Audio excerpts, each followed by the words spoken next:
Sio wadangaji. Tuanzie hapo. Hapo kwenye kudanga tumepaelewa, si atu maisha. Kuna maisha baada ya mapenzi. Maisha baada ya kudanga.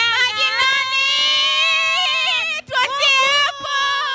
Ya kipindi ni heka za shughuli na hapa niko na wadada walembo. Wako leo usiku wa Eva Pozi. Tuko hapa pamoja. Mambo zenu vipi? Safi. Wazima.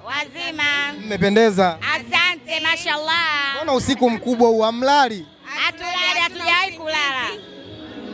Tunapenda shughuli bala. Hatari. Mnapenda shughuli kuliko kula. Kazi ipo. Ipo sana. Leo tumeambiwa kuna usiku wa Eva Pozi. Usiku wa Eva, tajiri bosi. Mtoto mkali, mtoto mzuri, tajiri. Ana bifu na mtu, ana ikaeka na mtu yoyote. Sijui tu unanielewa? Na nyinyi hamna ikaeka na mtu yoyote. Hatuna ikaeka na washamba. Tunapendwa bala na watu. Tunapenda mpaka tunapendelewa. Kweli? Kweli, hatuna bifu sisi. Hatujagomba na mtu. Sasa sisi hatuna bifu na washamba. Sisi kwenye ikaeka kuna sehemu tulipita tukasikia wadada wa ikaeka wa Mbagala huwa wanadanga alafu pesa ndo wanazileta kwenye ikaeka.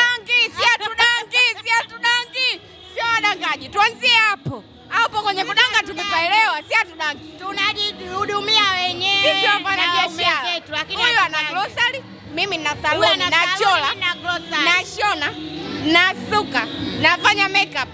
Unanielewa? Yaani wewe ni mwanamke wa nguvu. Mwanamke wa kujiamini. Sisi ni wanawake wa shuka. Sidangi. Mimi nina grocery, hatudangi. Yaani maisha ya kudanga hatuna. Hatuishi ubanda. Sio, unanielewa? Sasa mimi nataka leo mtume salamu. Mtume salamu kwa watu ambao wanawachukia, watu ambao hawawapendi, watu ambao wanawekea usi.